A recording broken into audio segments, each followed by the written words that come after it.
Yo, welcome back to the Creative Differences Podcast. I'm Dallas, and to whom it may concern, Spectacular Spider-Man is on Netflix now. That has nothing to do with this episode, but it's important to me that you know that. Hi, I'm Gabby, and hopefully I don't crash during this podcast. Oh boy. Hi, I'm Colin, and today I am here for the vibes. That's something new. And hey guys, I'm Demi, and I just want to say Thor, Jane, and Valkyrie all have two hands. So, if you know what I'm saying. Welcome to What? another episode of the What? Creative Differences Podcast, your one-stop shop for Oh. movie reviews, Fancast Fridays, Throwback Thursdays, and a number of other pop culture-related items. Today, we are reviewing so many things. Oh my Everything. gosh. All the It's a things. jam-packed episode. All of the things. We're reviewing all of the things. We are reviewing Thor, Love and Thunder, Mr. Malcolm's List, The Umbrella Academy Season 3, Stranger Things Season 4, and The Boys Season 3. Yes. We've never reviewed so many things in an episode. No, Yes. we have not. Some of us have seen some of them. One of us has seen all of them. One of us has seen none of them. Take your guesses to who's who. Find out as we go. Before we get into the episode, please like, share, and subscribe. Share with your homies, share with your friends, share with your parents. Because, yeah, we're reviewing 5 things. So, that warrants some kind of reward at least. Also, if you become an audience member, maybe you can have Demi explain to you what she meant by they all have 2 hands. It really If wasn't you that know, deep. you know. Mm-hmm. Deep. All right, we're gonna pass it over to Demi because. Well, before we do that, I do want to What's up? say, if you guys are just here for like the Thor review, I mean, you guys can skip forward because it's not coming until last. So Yes, there are timestamps. You can look for that. But also, don't do that because we're great. Listen to us. yeah, Listen you to us guys talk might about these things you don't care about. find out about some stuff that you haven't watched yet and want to see. Didn't know you were That's interested true. in. Just be here for the Exactly. vibes, like Colin. Definitely be He here caught a for the vibe. vibes. Oh my god. Beautiful reference. All right, let's jump start because, like I said, we got 5 things to review. It's so many things. So I'm going to kick us off with Mr. Malcolm's List, directed by Emma Holly Jones, written by Suzanne Elaine, and starring Frida Pinto, Chape Derizu, Za Ashton, Theo James, and Oliver Jackson Cohen. I chose a Wikipedia synopsis because the IMDb synopsis just wasn't doing it for me.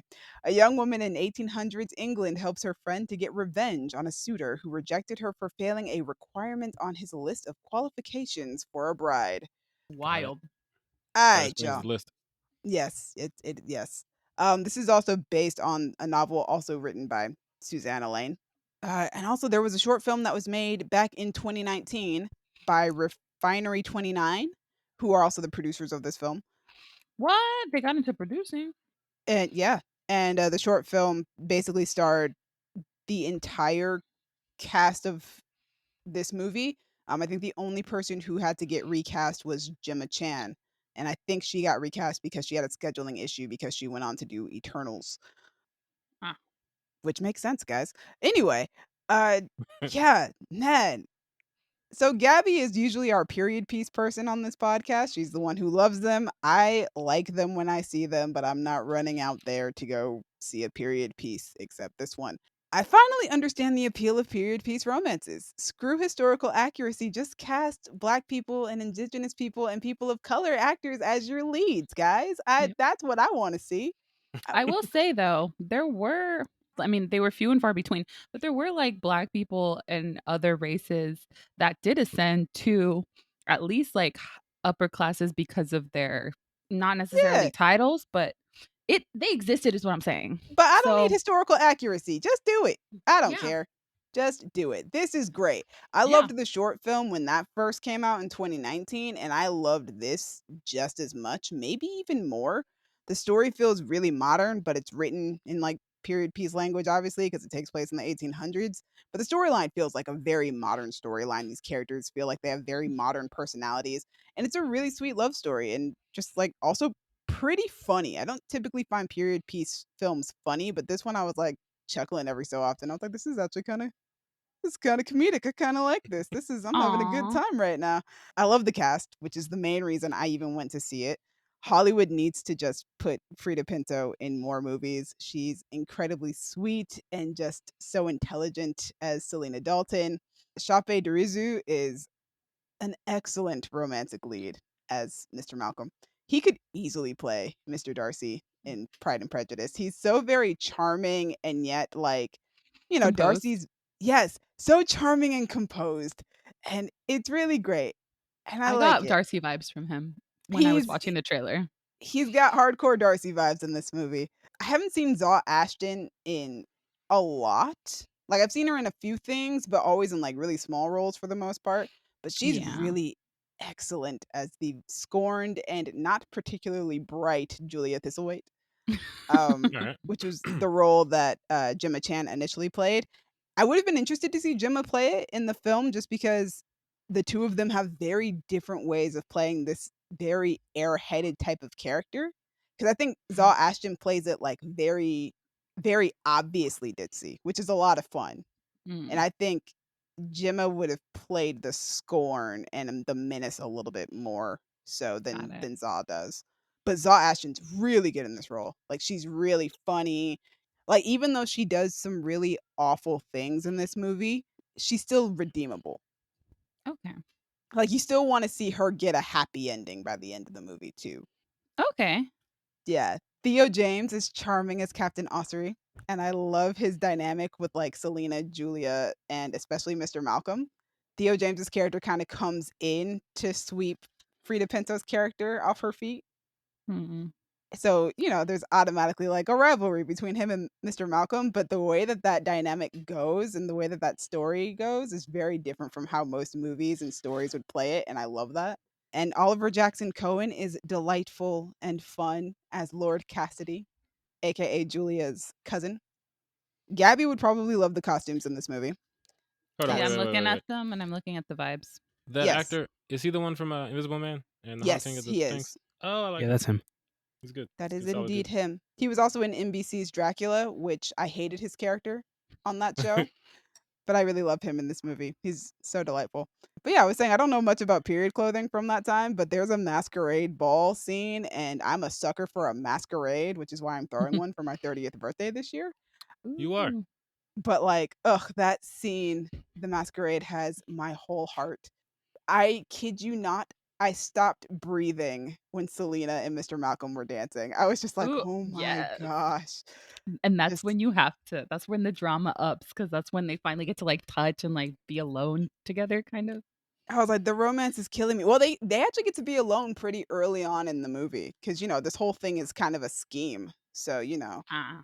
it's a lot of putting pieces together and stuff like that. But that dance, you're not wrong. The dance is definitely where tension and drama definitely picks up pretty fast after that. Yeah.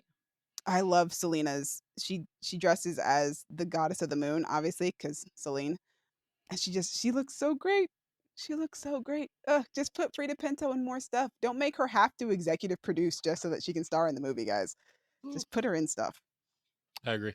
That is Mr. Malcolm's List. It's fantastic if you are into romances of any sort, if you like period pieces of any sort. It's just so wholesome and heartfelt, and it's nice and lightweight entertainment. And that's great. Sometimes that's just what you need in your life. So that's Mr. Malcolm's List. I have a question. Yeah. Gabby, Yes. if we were to say that you have a job here, I think that job would be the period piece person. So why did you let the fan base down? Oh, Oh, Lord. because in my area all the showings were late at night. And Fair. I have to be in bed before 9. Fair. Yeah, it's a They very were like, small movie. yeah, they were all the showings were at like 11:25 p.m. and I'm like, who's going to see Goodness this gracious. that late? I thought it would be like, 11 in the morning, but I needed like a 2 p.m. or a 3 p.m. showing to be able to make it because in the morning I was Yeah. at work.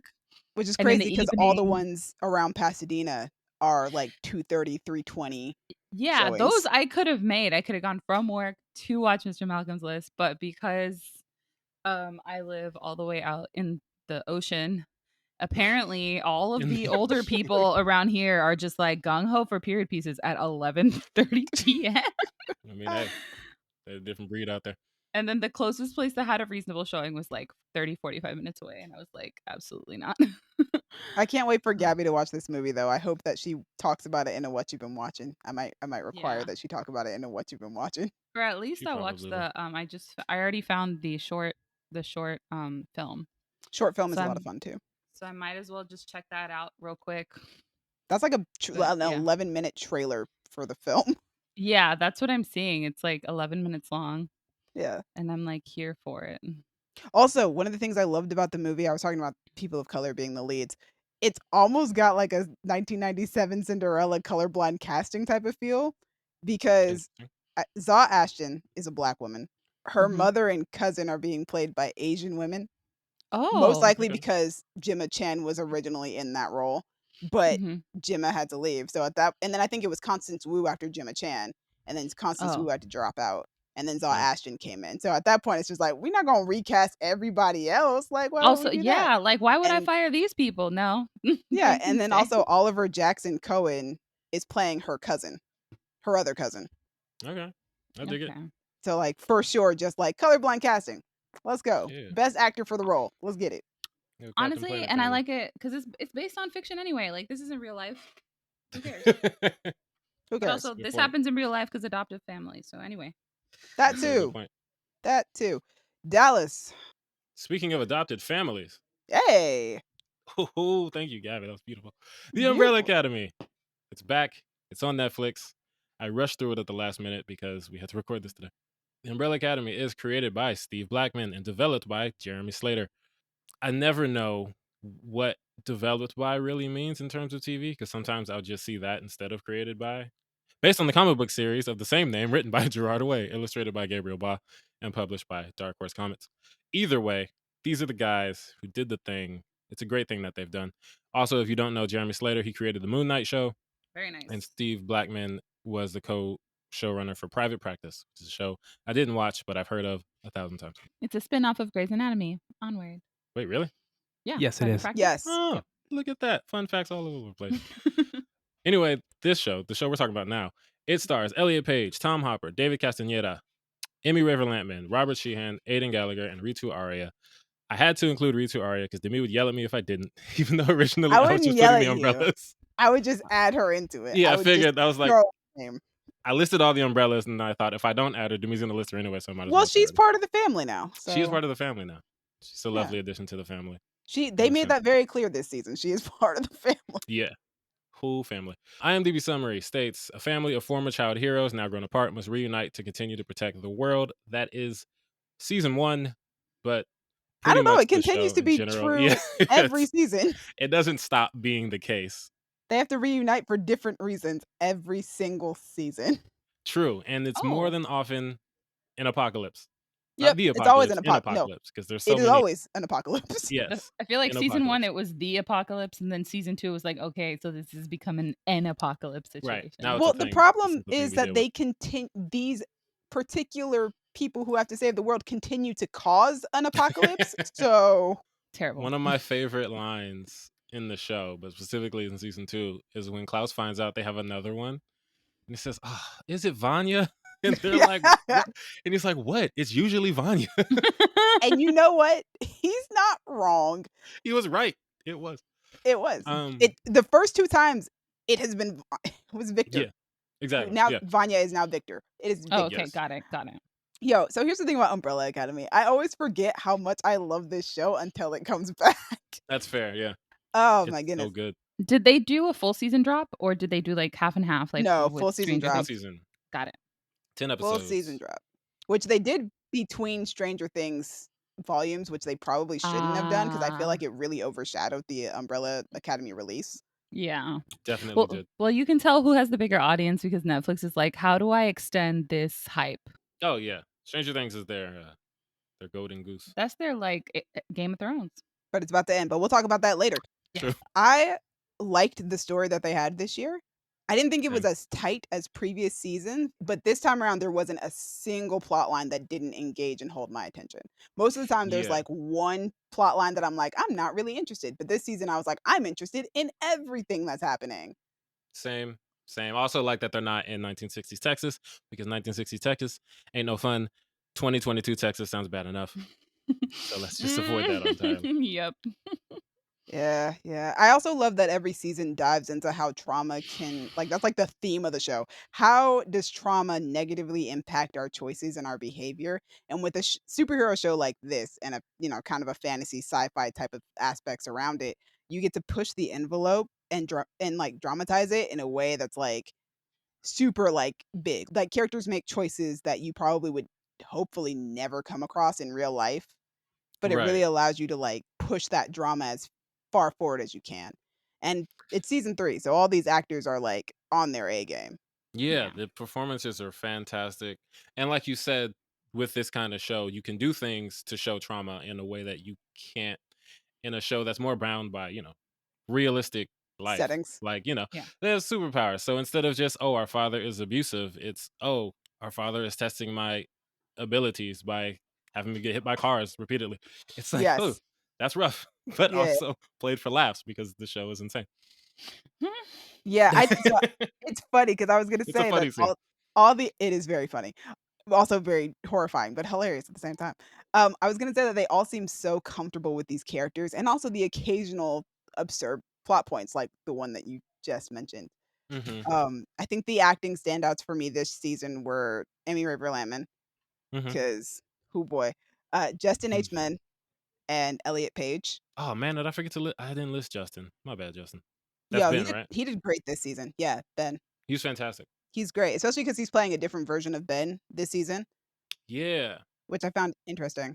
I like that you pointed those two out because those two for me are both really good performances playing characters that I loved before and now they suck. And I think that's why I love them more is because they suck even more, which made them more interesting to me because I was like, "Ah, yes. Let's dive into these dark parts of your personalities it and souls." it definitely made the performances more interesting seeing that change. And I will say for Allison, I completely understand why she sucks now. I hate her for a lot of the stuff she does in this season, but Ben just sucks. Like it's No, just like, Ben grew up in a different reality and just sucks as a human being, which is yeah, it's like, oh, you're hilarious. just a bad person now. That's unfortunate. But I But like The the one thing that that I love died, right? about yes. yeah. Got The it. thing that I love about Umbrella Academy is that it doesn't just go, "Well, this person sucks and that's it." Like, it does dive into, "Well, here's why this person makes the sucky decisions that they do." Yeah. Like, Got it. one of my favorite scenes with Ben this season actually, I think it is my favorite scene with Ben this season, is the one that he has with Sloane. I think it's in episode 8 before the wedding scene, Okay. when she's telling him, "You've always wanted to be number 1." Right. I don't wanna say too much more than that because it would be spoilers for other things that Fair. happened. Yeah. I do wanna before I get into Allison, I do wanna mention that I Mhm. think that they handled Victor's, and by association, Elliot's transition really well. Like, I they wrote love a it. very respectful story without making it the story of the season. I Okay. love it so much, and I love how the family handles it because this family, they're not great at being a family, No, they but they're suck. not, they're not transphobes, they're not bigots, they're not monsters. They care about Victor, but in their way of, okay, cool. Like, Yeah, we no, have to I stop an love apocalypse right now, but well, it's barely. None of them cared about stopping the apocalypse except for Allison and maybe 5. But, like, for a bit, yeah. I love that when Victor is coming out to his brothers, Hmm. that it's basically 5 going, "Yo, what the hell, Vanya?" And Victor going, "Actually, my name's Victor." And 5 just like, "Cool, Victor. What the hell, Victor?" Right, Like like, yeah, but back to what we were talking about. like, that's not And even an issue. What's an issue is what you just did. exactly. Like we can circle back to that if you want. But also one of my favorite things about this whole dynamic is also goes into how I love Luther now that they've just made him a big old goofball. He's a himbo. He's the biggest himbo He ever now. is. And season 1 he was just, he's Sad. still a tortured You soul, know? but now he's just trying to do the best thing for everybody. When Luther finds out about Victor because he comes back from missing and no one noticed. He comes back from missing and he's talking to Diego and he's like, "Well, we got to do something. We have to like make a gesture, welcome him as brothers. Like we should do something." And Diego says, "You just want to throw a party." And Luther says, "Why do you hate tiny sandwiches?" And then Victor walks up and Luther looks at him like he doesn't know what to say, but Diego is just so matter of fact. He's like, "Luther wants to sell you a stupid party so you feel loved. Do you feel loved?" And then Victor says, yeah, I do." And then Diego says, "Good, you are." And he just walks away. And it's like those methods of handling it is like, "Yeah, we love you. I'm doing something right now." And Luther's Also, just like, "Wait, no." Luther still gets to throw his party. It's just He not for does. that. That's true. He does get the oh, I love Luther now. Before we have to move on, I do have to talk about Allison because Allison has always been my favorite Hargreaves sibling. Right. And Emmy Raver-Lampman, I believe, has been on my honorable mentions list for like favorite actor of the year for playing Allison. Mhm. Yo, Allison's storyline this year is so controversial, Oh, yeah. but I enjoyed it so You much because would. I like dark You characters like who bad make people. bad decisions. I enjoyed it because I felt like Emmy's portrayal of depression and grief were so well done. I agree. Within the last few months, I personally have dealt with a lot of the emotions that Allison has been going through, the type of Right. depression and the type of grief, because she does lose a lot in the span of like a very short amount of time. Yeah. And on top of that, there's like a moment of rejection that she feels in episode 5 that leads to a very, very controversial moment. But before that moment happens, that feeling of rejection, I have felt that before. Mm. And I recognized her reaction to it, not the full reaction, obviously, No, but not the no. the immediate reaction of like hearing that person say something and going, "Wait, what? Are you serious right now? Hold on. Mhm. I needed you. Like right now, I need you." And you're gonna Right. go off and do something else. Like, I understand what that type of rejection feels like. The scene of her at the sink where she's staring at herself in the mirror and she tries to rumor herself. Oh, yeah, that was crazy. Oh. That Oh was rough. my god. Like, that's such a good scene. And I knew what she was gonna say as soon as she said it, and it was still so heartbreaking when she actually said it. It's like, It hurt "No, don't do that." so much. Like, yes, Allison makes a lot of horrible decisions, and I will not excuse any of her decisions because they're really bad ones, but I like that the exploration of her depression and grief wasn't, well, she's depressed and she's grieving, but she's only gonna make the right choices. Like, some people lack restraint, and there's always that dark temptation that comes when you feel such negative emotions. I thought it was interesting to explore, here are some of these dark temptations that somebody like Allison would go through. And also because I don't think the show has ever really explored or confronted the fact that Allison is a character who doesn't know a life without getting what she wants. Mm, Like, she's somebody who was raised with the idea that you can say anything and anything that you want, you can have at that moment right. in time. And this is the first time in her entire life that she has had to face the fact that it doesn't matter. Like, you can't always get what you want. And I think that's a hard pill for anybody to swallow, on top of having depression and grief on top of it. Yeah.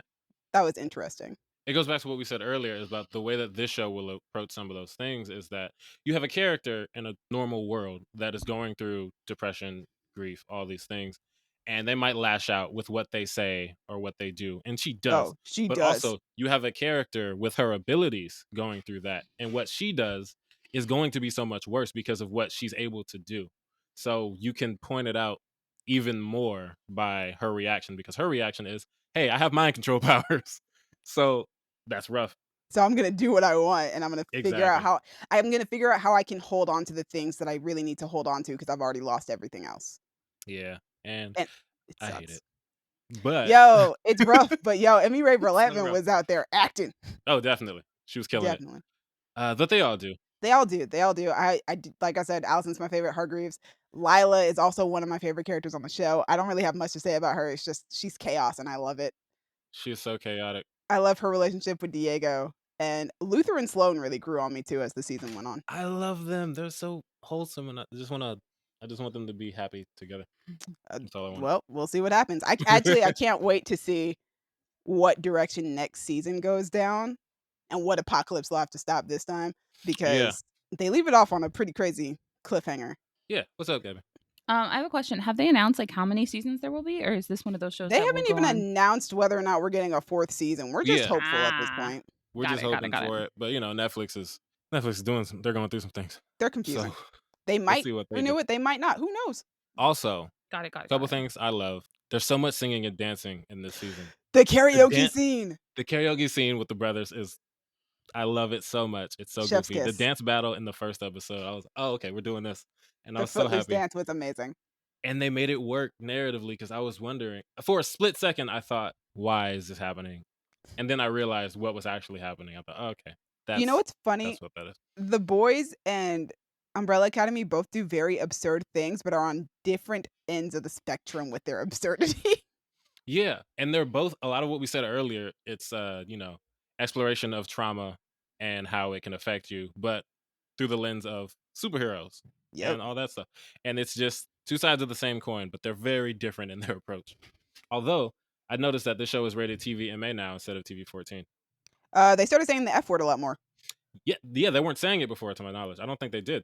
I don't think they did. I think this because season it caught they me just off guard started dropping it. when I was like, wait, they don't do that here. Yeah, because I think when 5 dropped the F-bomb, I was just kind of like, I don't remember us ever. Listen, once you've been through 2 apocalypses, like you get certain liberties. Yeah, Also, I there think was that's the what it fight is. scene with Lila where she was naked. I mean, we don't see anything, but True.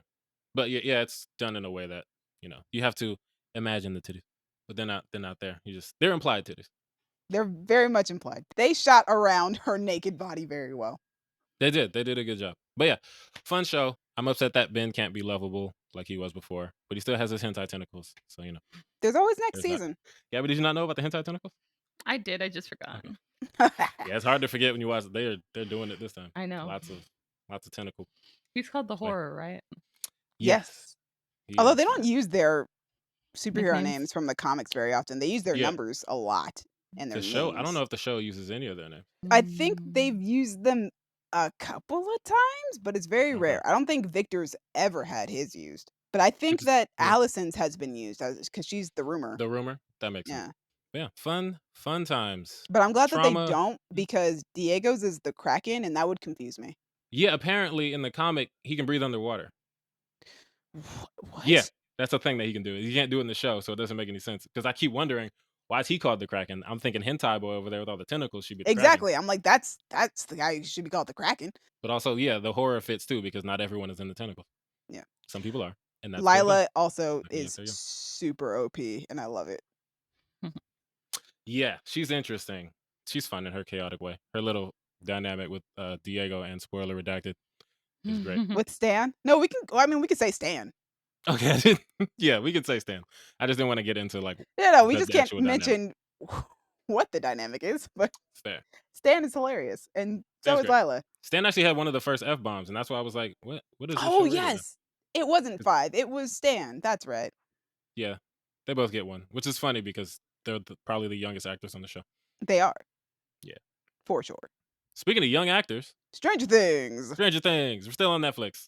Stranger Things is created by the Duffer Brothers. They are known for Stranger Things.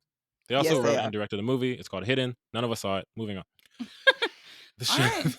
The show stars Winona Ryder, David Harbour, Finn Wolfhard, Millie Bobby Brown, Gaten Matarazzo, Caleb McLaughlin, Natalie Dyer, Charlie Heaton, Noah Snap, Sadie Sink, Joe Keery, Maya Hawke.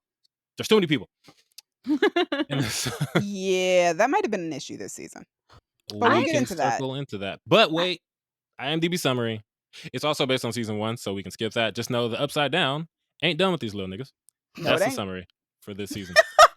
What? All right. Yeah, let's talk about Stranger Things. Gabby, you've been quiet because you didn't watch any of those things. I Yeah. didn't watch Umbrella Academy. But you watched this one. I did most of Well, it. she didn't finish it, but I didn't You finish didn't it. finish it. No, I'm so sorry. she But I almost watched finished it. all of the rest of it.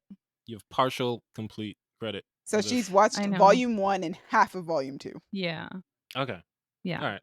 I You saw got the gist. the Nevada scene. Cool. Yeah. So yeah, what are your thoughts on what you've seen so far, I guess? I feel like this season was truly horrifying. Yes. Vecna scared the crap out of me. I love it. I was Vecna's deeply horrifying. unsettled after watching the mid-season finale, is what I would call Mm. it. Yes. That really messed with me, and I did not want to go. I had to go to bed, and I didn't want to go by myself. Oh, fair. I watched the first episode before bed and was like, yo, what am I doing? What's happening here? Yeah, I watched the first episode. I was like, what are they doing? Exactly. They went full horror. They were like, Yo. we're gonna have moments of levity, but y'all are gonna feel real not good. Yo, And for then- sure. So this season was far scary. This is my first note of this show, literally, is this season was far scarier and more disturbing than the previous ones. It was like Yes. they said, the actors ain't kids no more. Screw it. Like, let's go. Yes, Exactly. they're like, they're all over 18. Okay, up the ante. And I was just like, ah. Like, my godparents and their daughter started watching the show, and my little brother. And like, I was telling my godfather, I was like, what season are you guys on? They were like, season 3. I was like, cool. When you get to season 4, you might want to watch the first episode by yourself to figure out if that's something you want to watch with your 11-year-old daughter. Cause Yo, Demi, this is my niece's favorite show. She is 10 years old. No. Has she watched this season? Yes, she loves it.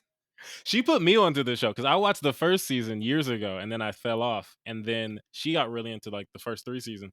And then she was talking. She's like, "You guys got to watch it." I was like, "All right, let's check it out." And I was like, "Oh, yeah, this show's fire." Yeah, I watched this season. I thought, This ain't for She's kids, so many 10. times I kept looking up, even in season 3, I kept looking over. I was like, this Gabby's favorite show?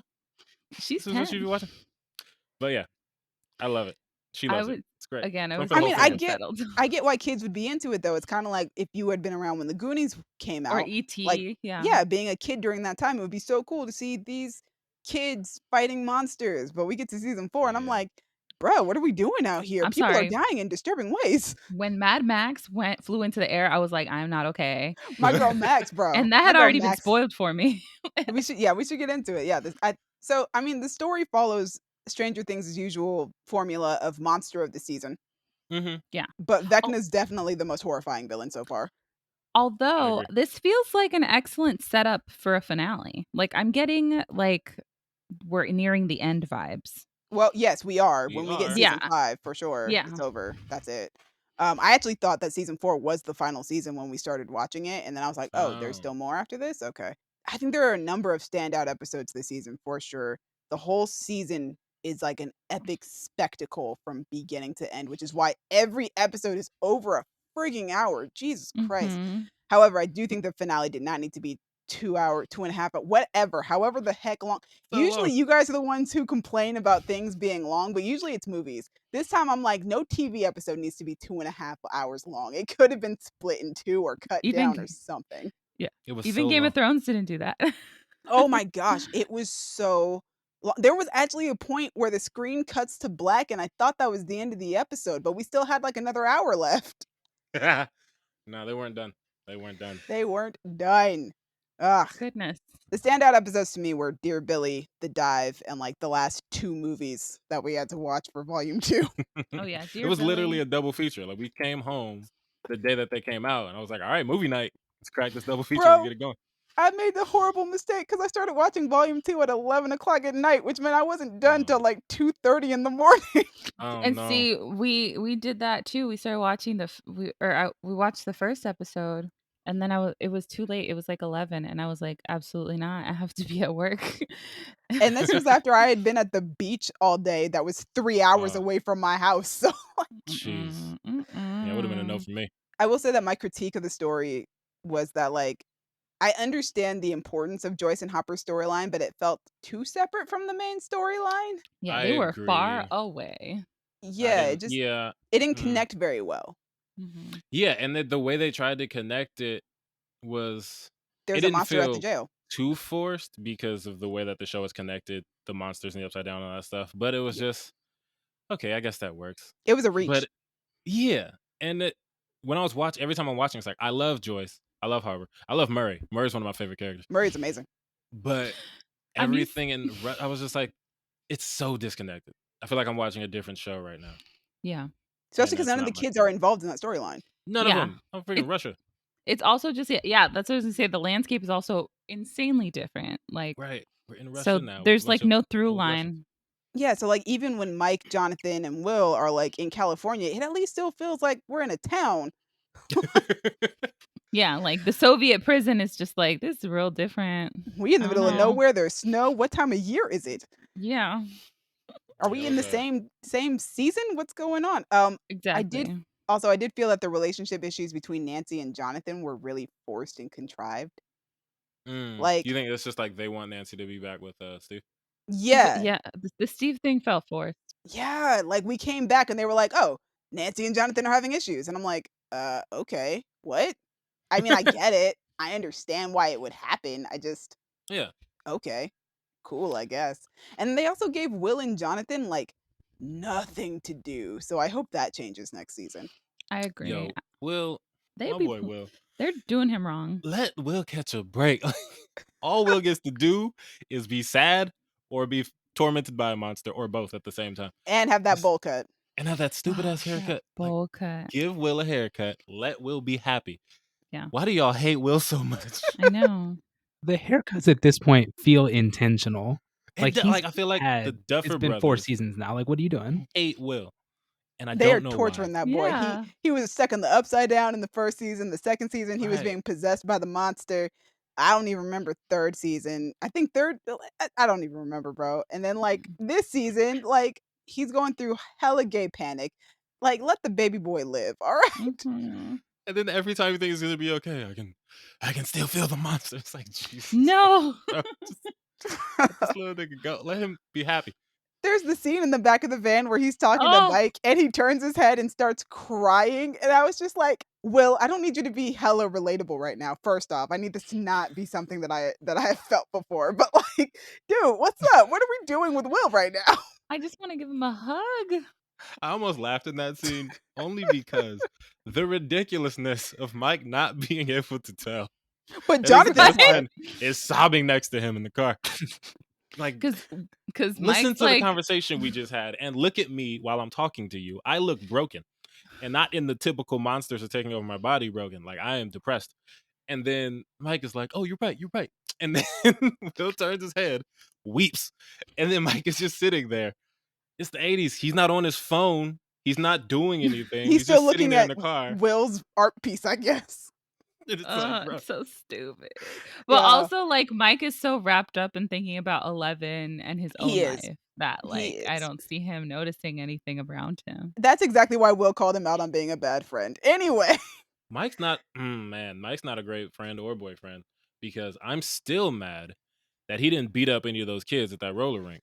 Oh my gosh, right? He can never be both at the same time. He has to be one or the other. It's just that's Right? how it Like, is. you go to the roller rink and then these kids do this freaking West Side Story ass choreographed hate crime on your girlfriend, basically. Yep. And no one's catching hands. Right. He's not nobody. Elle made sure Nobody. somebody caught something. Exactly. Like, Elle had to go and commit assault with a deadly weapon, basically, because Mike was gonna sit there. Oh, that made me so mad. I'm still mad at Mike. Oh my goodness. Yeah, okay. I do want to. We should finish up, but I do want to say the child Yes. actors who are no As longer always. children No, have Yeah, these these are are grown, actors. people in their late teens, early 20s. and These they've men and women. yeah they've grown in front of our eyes. But like not just like oh they're older, but like they've gotten so much better at acting. Like they were good when they were small children, but now Mhm. they're like even better. And I just especially like Millie Bobby Brown, Caleb McLaughlin, She's killing it. Sadie Caleb. Sink and Gaten Matarazzo. I think Sadie Sink might be the MVP of the season as Max. Yeah, I I could agree.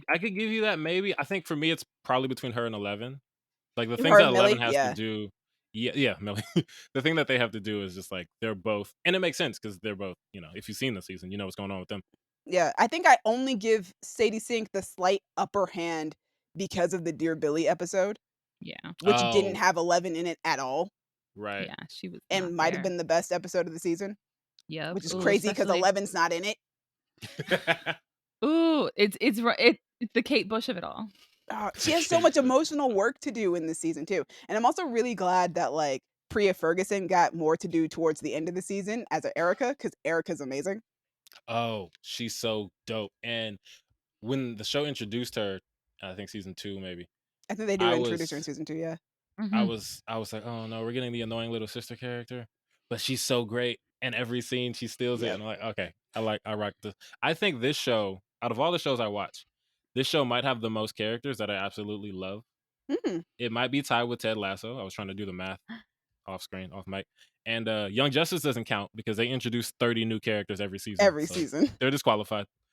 But out of I was thinking like, yeah, I don't know, because freaking Elle, Steve, Dustin, Murray, Erica, Ethan Hawke's daughter. There's so many characters that I Robin. see, and Robin. I just love them. Eddie now, like, there's so many great characters. Oh yeah, Eddie Munson. Eddie Munson. I was Man. going to say that Joseph Quinn as Eddie, Eduardo Franco as Argyle, and Jamie Campbell Bower as the friendly orderly are excellent additions to this cast, man. Like Eddie and Argyle are like instantly likable characters, and Mhm. Yeah. Jamie Campbell Bower is immediately kind of creepy as the orderly. Yeah. That is true. Yes. Eddie But yeah, Munson. man, Eddie playing Master of Puppets on that trailer, Ooh, boy. top tier Playing television. it in the episode. Right. Ah, That was so good. he's so Sorry, when I said trailer, I meant on like the vehicle. Oh, inside the standing on the vehicle, trailer. the trailer. You barely is ever good. use the word trailer in that Right. context. It's so weird. Yeah, I was like, oh yeah, the trailer, like the thing. But yeah, that He's- was good. Eddie Munson's probably my favorite. I just wanted He's to hug him. fantastic. He's also based off of one of the people that was wrongfully convicted for a murder. That come back to me. I'll Man, if there's I'll one think thing of it. Gabby's gonna do, she's gonna bring in some true crime. She is. Yeah. I thought it was funny that their D&D group's name was the Hellfire Club because I immediately just was like, X-Men? Me too. I was thinking X-Men, which makes sense. I wouldn't be surprised if they Bunch were of named nerdy kids after in the the 80s X-Men. probably love Yeah. the X-Men. Oh, absolutely. Definitely. The season was it was really good. It was like one big spectacle, but at least there was a good story to go with it. Gabby, you found the info? I did. So Eddie Munson is based on the West Memphis 3. Specifically Damien Eccles, because there was like the West Memphis 3 is there was 3 little boys that were like horrifically murdered, and the police immediately decided, well, they had this vendetta against this kid in town that was just kind of like a goth and like liked metal music, and he looked kind of scary, but he was just into that. It was basically like Satanic Panic, and they were like, that guy and his 2 friends, even though they had alibis, killed these 3 little boys, and they were sent to jail for like over 25 years, especially Damien, because in jail, if you're convicted for murdering and raping and children, the inmates come for will you. kill you. Like Yeah. they'll really. So they all had obviously a very horrible time because they were convicted for this crime, and eventually they were able to get free based on Alfred pleas. But basically, you know how Eddie Munson runs the Hellfire Club, and then the whole town is like, oh, he was there when so and so was murdered. Right. He's the problem. It's the same Yeah. thing. That makes sense.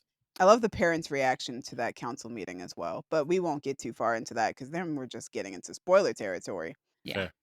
There. We should move on to the boys, though. Yes. Speaking of a bunch of boys. Yeah, I didn't have a transition for that one either. But the boys. All right. Okay, It Dallas. Yeah, let's get to it. It is developed by Eric Kripke, who created Supernatural, and it stars Carl Urban, Jack Quaid, Anthony Starr, Aaron Moriarty, Laz Alonso, Tomer Capone, Karen Fukuhara, and Jensen Ackles, among others. The series is based on the comic book of the same name by Garth Ennis and Derek Robertson, or Derek Robertson. I don't know. By all accounts, the show is better than the comic, but I ain't read it. I've heard some things that don't make me want to, though. IMDb summary states a group of vigilantes set out to take down corrupt superheroes who abuse their superpowers. Yep. This season summary could pretty much just be, hey guys, we're diving deeper into everyone's trauma. Hoo That's boy. the theme today. Well, it's also got an excellent running theme of parents and their children, especially fathers and sons. Yes. It's a very And big theme this season. all these fathers contribute to their son's trauma. I mean, we got a mama in there contributing to her daughter's trauma as well, so. The boys. We talked about this a couple weeks ago. We did. It has gotten better and worse. All because at the same this time. show it's great and it's bad. It's just great in the way that, shows are great and well written, great character development, acting's phenomenal, the effects are good. Everything about a TV show, they do it really well. But man, they just go so hard in every way that they can. And So- a lot of times I don't think they need to. Yeah, one of my first notes for the boys is this show forces me to witness so many disturbing things, and I wouldn't put myself through it if it weren't so well written. Right. It's like they lock you in, like, haha, what are you gonna do? Not watch? You're too invested. The Haha, look at this storylines octopus. are so engaging, and they make sense, and the commentary is wonderfully done in a satirical fashion. Like, anyone can get it on this show. Anybody.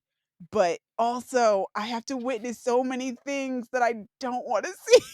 Yo, anytime the Deep shares a screen with an octopus, I know we're in scared. for a bad time. I don't. Because either It's he's going just- to eat it or he's going to screw it. And I don't. Why is he doing both with it? Pick Because the one. show is what this is. That's just what they make us do. It's a lot. But circling back to the satire, the commentary, this show, one of the things that I think the show is great at with its commentary is pointing out how ridiculous real life is. Yeah. Because as ridiculous as the show is, they don't need to change a lot to comment on what happens in real life. Oh, the Like final I've said- scene of this season is just things, I mean, not things that have happened, but like Right. things that have happened. But yeah, like you can see, I've said many times before that one, they'll just take things Trump has said in real life and give those lines to Homelander. and they still work because Or Homelander of will course just they do. do the things that Trump said he would be able to do. Right. I could shoot someone in the middle of the street. I wouldn't lose any votes. Ha ha ha ha ha. Cut That's two. basically Spoiler Homelander all redacted. this season. But yeah, he's just doing all these things. One thing I like now is that they've taken the way that they use Soldier Boy and how Vought tries to everything's fine, guys. Don't worry. You can still go out and blah blah blah. It's the same thing that they were all saying about coronavirus.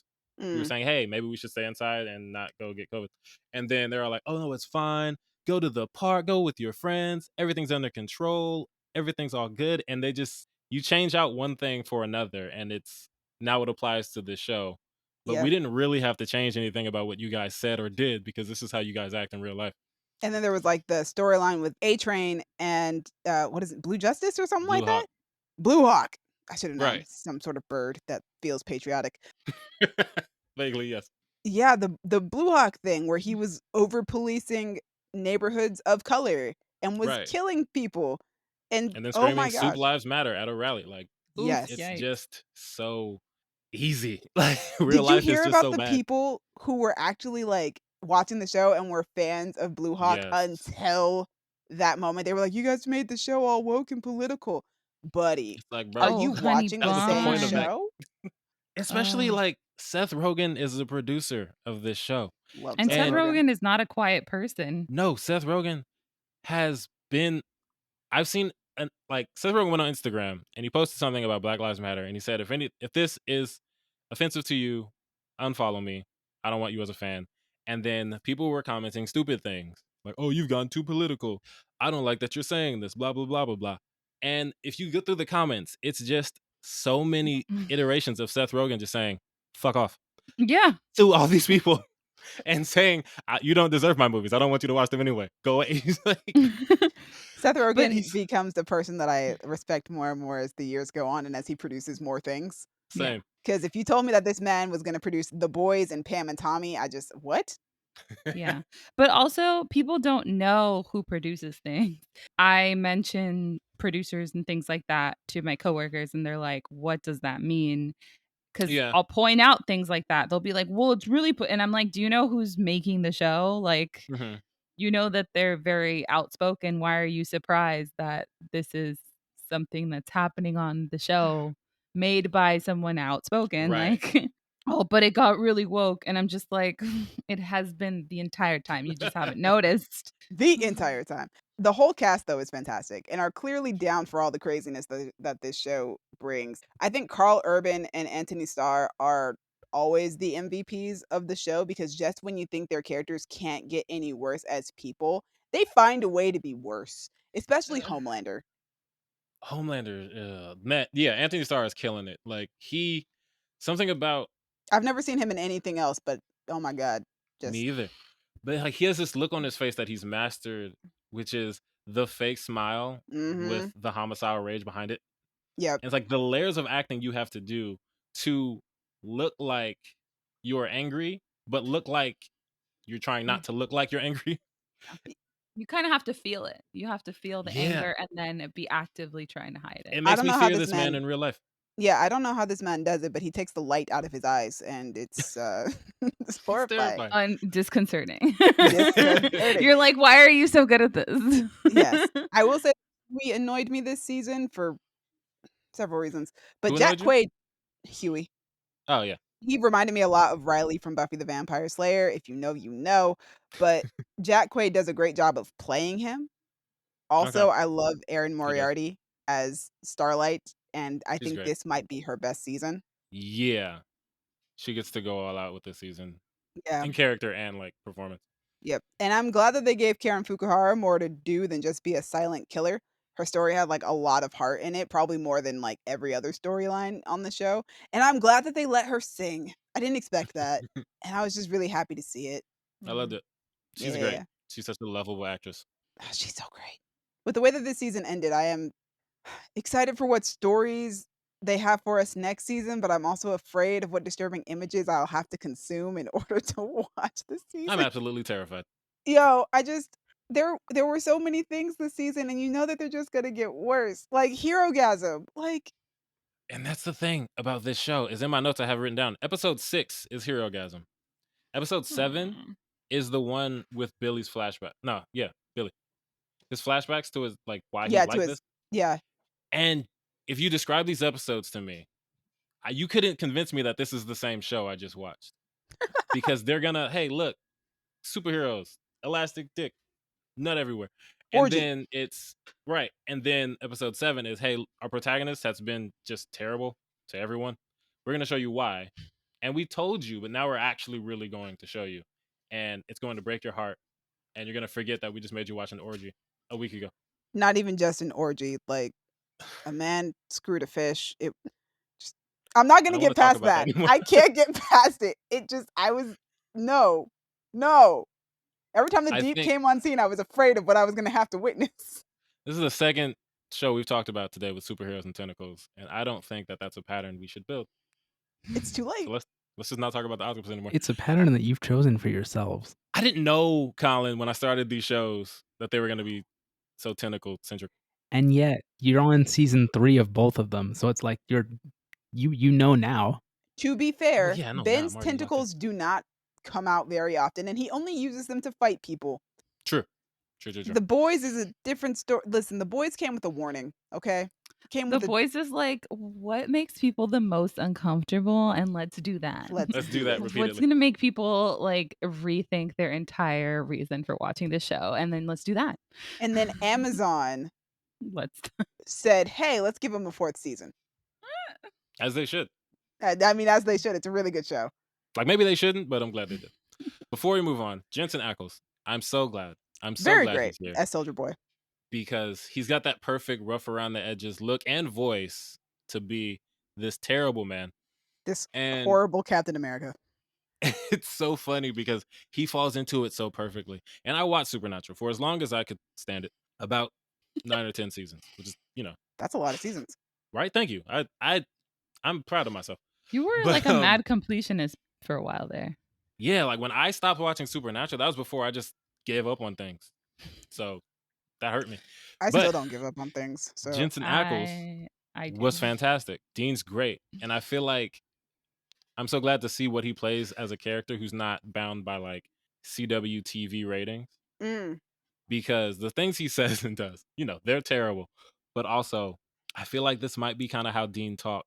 If Dean wasn't on the CW, if he wasn't on a network TV show, yeah, he'd be getting some of this off. Not in the, racist, homophobic type way, but just in the vulgar, this is what I do kind of way.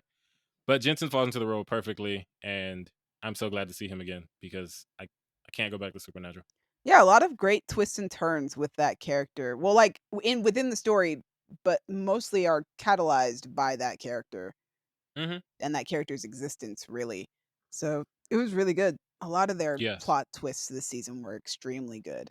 Last thing I'll say is that MM is still the best character for me. I love that in each show he wears a different hip hop shirt, and Los Alonso is fantastic. You say that, and I'm like, who's my favorite character on this show? I'm like, do I have a favorite character on this show? If I had to guess for you, I would think Starlight. I like Starlight, but I don't know if she's my favorite. I do love Kimiko. It might be Kimiko. That was my next guess.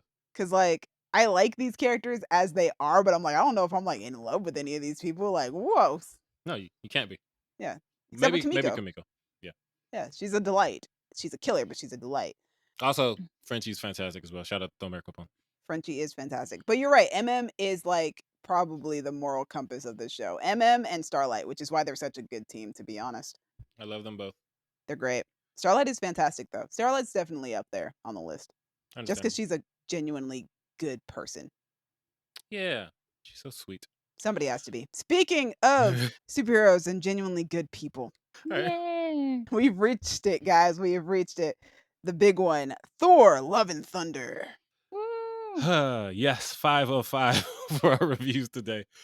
Thor, Love and Thunder, directed by Taika Waititi and written by Taika and Jennifer Caton Robinson, who wrote and directed Someone Great. Oh, I forgot about that. Surprise, surprise.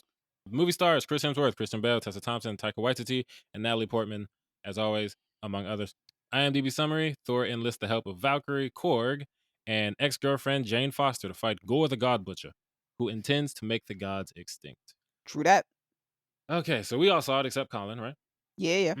Initial thoughts? I liked it. That's so adorable. I really Yes. did. Same. I really enjoyed this movie. It's a lot of fun. It's everything I wanted it to be, pretty much. Dope. I Yeah. think this is my second favorite Thor movie after Ragnarok. Same. But also, I want more of the Mighty Thor. So if y'all can pull that off, I don't care how I Right. gotta get it, but like if y'all can give it to me, I'm down. Same. Yeah, this is probably my second favorite Thor movie. I thought it was really fun. I enjoyed it. I thought it was a great story, despite the godly scale, pun intended. The Haha. story still managed to feel very personal. There's like a very personal level to it. It's not like, the universe is gonna end. Like, I mean, gods are gonna die, so maybe the universe will end. But it's all done with very personal motivations. It Right. felt much smaller to me than other Thor movies, and I don't know why. Which is crazy because it looks a lot bigger than Yeah. every other Thor movie, except for maybe Ragnarok. I don't know. Maybe part of it was just that like a lot of it was clearly filmed on sound stages. So to me it just felt really contained. The volume coming in clutch. Yeah. I do think, however, there were some things that like the reason I think that it's below Ragnarok for me is that like the story felt a bit rushed, and because of that, I wish that it was like 15 minutes longer because it felt like there was some connectivity tissue missing in certain Yeah. Interesting. areas, Yeah. or that the Guardians bit had been cut down shorter so that we had more room to connect some of the dots. Just felt Mm, like there were certain areas that just needed to be fleshed out a little bit more instead of Yeah. just saying, "Well, this is where we are now." Yeah, fair. it felt like we landed in the middle of a story as opposed to at the beginning of one. But Multiple times. yeah. Yeah. But I don't know. Yeah. I Fair. still liked it. But I agree with you guys that I like Ragnarok more than this one, but this one's still solid. Yeah. And I didn't find this one as funny as Ragnarok, but I did feel like the Same. heartfelt moments in this movie hit a lot harder than the ones in Oof. Ragnarok. There were so many feelings, but it did give me what I wanted. Like Yeah. I was saying that I wanted Thor to heal, and I feel like Oh, he healed. a lot better at the end. So I did at least get it was emotionally satisfying for me, this movie. Yeah. I think it's very Even emotionally satisfying. It's just not as funny as I thought it would be. A lot of the jokes were hit or miss for me, yeah. unlike Ragnarok. I think The also for me it was I don't think I can say it. Well, there was like a storyline with involving children, and I think that also brought it down a little bit. I was like, no, not the kids. Oh, I actually And really enjoyed that aspect no, of not it. the kids. I was like, not the babies. I I really I didn't enjoyed that like that. aspect of it. Yeah, no, It I made liked it much darker for me. which I thought was a good thing though, because then it makes because the third act is one of my favorite third acts in the MCU because it felt so wholesome, and it only Mhm. feels that way because you've got the kids involved. That's true, but I was I like, do really we did have to like. bring the kids in? I was just so Yeah. concerned for their safety. I was like, if any of these children die, Good. I will not be okay. You should be concerned. Got to bring Dallas, the what were kids you in. gonna say? Got to bring the kids in. I was gonna say that I think I agree with you, Jimmy, on what they do with the kids toward the end of that. I loved it. I was like, oh, this is awesome. I had so Yeah. much fun. I feel like you got to bring the kids in because at this point, Thor could die, but they're not about to kill Thor. Like, I'm not worried right now. I'm not really worried. And I feel like you bring in all these nameless kids. I don't think Marvel's about to off some kids on screen, but I'm a You little hope. more worried for these kids than I was for Thor. Exactly. And yes, I hope Marvel's not about to off these kids on screen. But Well, they did off a kid on screen, like, and like immediately, I was but like, like a oh different no, kind of like no, I know it's different. It's yeah, completely you different. I was just like, they've already done it. Who knows? know. Like, But yeah, I agree with yeah, what you were saying earlier about like some of it being kind of hit or miss. The whole Zeus scene, very hit or miss for me. Really? Like I yes, think Zeus himself was hit or miss for me. me too. I was Mm. like, is Like this I liked accent the a setting, hate crime? like the setup was this accent I hate. They got Russell Crowe sounding like Aristotle Papadopoulos on screen right now. He sounded like the dad from Big Fat Greek Wedding, I which was is like, okay for that movie, but is it okay here? I was like, okay, we could have. That's a way to go. But part of me like really appreciates we're doing Greek gods, and instead of playing them as like really big myths and legends, we're gonna make him a stereotypical Grecian man. And also just kind of a dick, which is that's what Zeus Zeus That is, also so is. works. he thinks But yeah, with it a lot, so might as well make him one. dicks. So we I haven't talked like about that. gore yet. Well, we haven't talked about anybody's performance in Yeah, this we movie except for haven't. Russell Crowe's. Yeah. Yeah, But right. if What are the odds we start with Russell Crowe? yeah, if he wasn't even on my list of people to talk about, so there we go. That was the thing for me. That was hit or miss. It was, yeah, you know what? I don't blame you. But like, if we're gonna When we jump get to into, visuals. well, we can jump into gore. Like Christian Bale's performance, bro. Like he is acting from the He moment did he such gets a on good job. screen. The He range, did. my guy. The range. He's tragic and funny and menacing, and he Yes. jumps between all of them within a second's notice. This Mhm. may be I feel like all the other actors we've had of caliber for villains have been great, but I feel like they were low key also having some fun. This is the first villain that I've felt where he was maybe Thanos is up there too, but I feel like he was taking this role extremely seriously. Well, Like and Michael B. Jordan as Killmonger. actually, yes, that too. So I did not expect the villain for this movie to be up there with like Thanos and Killmonger because to me I was like for just like a one-off part 4 Thor movie, you are like acting like Yeah, capital A. yo, dude, I have Like, acting in capital letters on here, bro. yeah. From the moment he gets on screen, and I just think because of the performance he gave, there's like not enough of him in this film. I agree with It that. feels like it. Yeah. Yeah, and I feel like it's funny because there was the scene with the kids when he shows up. Mhm. I realized part of the reason why I like him so much is that and this is kind of a deep cut. He reminds me of Pitch from Rise of the Guardians Ooh, that's a because good the one. way he comes in, he's gray, he has the glowing eyes, the way he talks to kids and adults alike, which is like, hey, you know what? I rule the darkness. I know you're afraid of me. You should be, nigga. I'm about to make things worse for you. Like Ooh. it's very Pitch reminiscent, and I love that character so much and that performance. Shout out to Julah. Christian Bale did his thing. Gore was great. I feel like he was definitely an example of things that maybe we could get fleshed out a little bit more. Like Yeah. it's pretty simple, pretty surface level. Why he's doing what he's doing, why he's so upset, Mhm. why he needs to do what he does. So I don't need more exploration to understand him, but just maybe something deeper would be nice. It feels very. This is what's happening. This is why. Here you go. Boom. Gore. And I feel like one of the ways to remedy that would have been diving deeper into the parallels between his storyline and Jane Foster's storyline. Because Mm, the movie does blatantly reference that there is a very big parallel between the two of them and what they're both going through, which Yeah. leads us into Jane Foster. I'm so happy that Natalie Portman came back, and I can Me see why she too. signed on to do this one because wow, it's a really beautiful story for Jane, and they finally put her and her good chemistry with Chris Hemsworth to good use. Yeah. And yeah. I would argue that Jane is like possibly the heart of the film. Every scene having to do with her cancer is taken so very seriously. And I do remember at one point on this podcast, we had a discussion as to whether or not Taika would, be making cancer jokes in this movie or like, if he would be able to take it seriously. And I was on the side of Taika will handle it very sensitively and he'll do a good job with it. Yeah. And he does. He does from the Mhm. moment that we introduce that storyline. It's Yeah. so very well done. And Yeah. Natalie Portman acts the hell out of it. Yeah. I would have loved to have seen more of that parallel between her and Gore and the ways that Mm, their actions differ from one another despite their circumstances. Problem is, Okay. neither of them is the leading character of this Yeah, movie. no. No. yes, because that's Thor? oh man, Thor. He's just I love him so much. What a big himbo. He's I like peak never thought himbo. I would love Thor so much when they introduced him in his first few movies, but he's so ridiculous, and I love him. I love, like I said, Ragnarok is relentlessly silly, but this movie, Stormbreaker, Oh my Oh, gosh. that shit was yo, One of my funny. favorite running gags in the entire movie. Dude, it's like when okay, he's so like we don't trying to call That joke is a hit to me every time. that every joke, time, it's like the mad girlfriend.